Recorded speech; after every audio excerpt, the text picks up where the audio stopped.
Guys, I have some rough news. So last night at a WWE live event, Maxxine Dupri went one-on-one against NezReacts. I will be putting a link to the description of this clip because the person who made this video deserves some shoutouts. So anyways, as I was saying, Maxxine Dupri had a match with NezReacts. Obviously, she was not gonna win, but that's not the problem. What happened afterwards was the problem, and it's rough to hear and rough to see, but I'm gonna play the footage for you guys so you can hear what happened.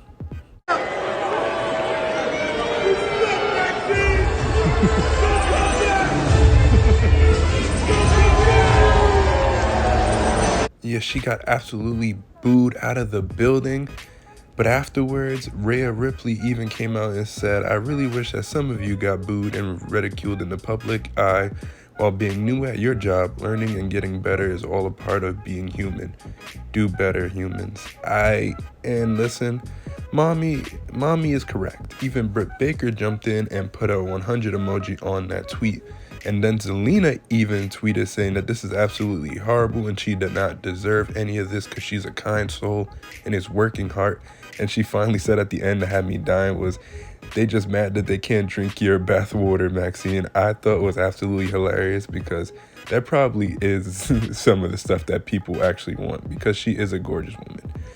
Anyways, I do understand that fans do spend their hard-earned money to go to these live events so they could do whatever they want. They can cheer and boo whoever they want.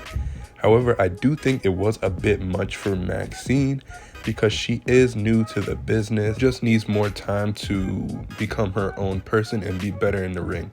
I do think she was called up a bit too early. She does need more development, I will definitely say that. But she didn't deserve to get booed as bad as she did. Hopefully she does get better in the ring because I do believe in her. In other news, CM Punk could be at WrestleMania 40 and actually be a special guest referee for the Seth and Drew match. And I think it would be a great idea because after all the stuff that McIntyre has been doing and teasing Punk, I think it would be dope for CM Punk to be the special guest referee and actually cost Seth the title in a way so that they can get their 1v1 match, and then afterwards, after that feud is done, he can actually go after Drew after Drew has been saying all this shit about him, and then he can beat Drew for the world title.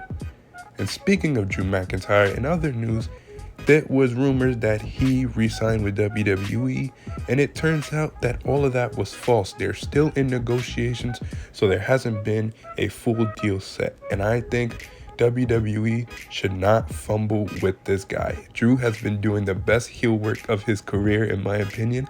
I think everything's been hilarious, and he's been looking extremely dominant.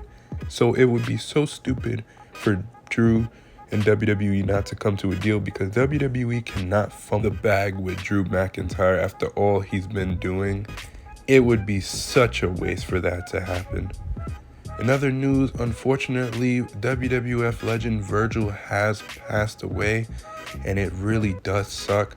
Apparently in 2022, he was diagnosed with dementia and he had 2 minor strokes, and it really sucks to see a person pass away, especially a WWF legend.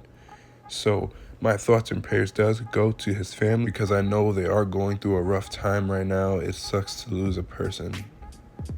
In other news, Riddle came out and discussed his whole drug test problem with WWE. You can read the statement that she's saying, but I can sum it up for you. Basically saying he understands what WWE was going through with him because he was doing drugs that he shouldn't have been doing. I won't say what it is. You can read it right there. And he said they did allow, to smoke weed, but what he was doing was definitely not weed. That was the problem. So that sucks to hear what he was actually doing. But he does understand WWE's situation when it came to that, and they used to randomly drug test people, so he really wasn't ready for that.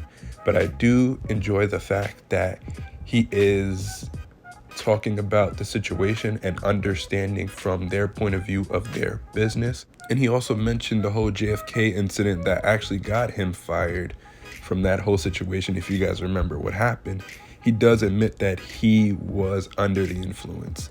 So, like I said, I'm glad that Matt Riddle's coming out and actually discussing it and understanding how wrong he was of this situation.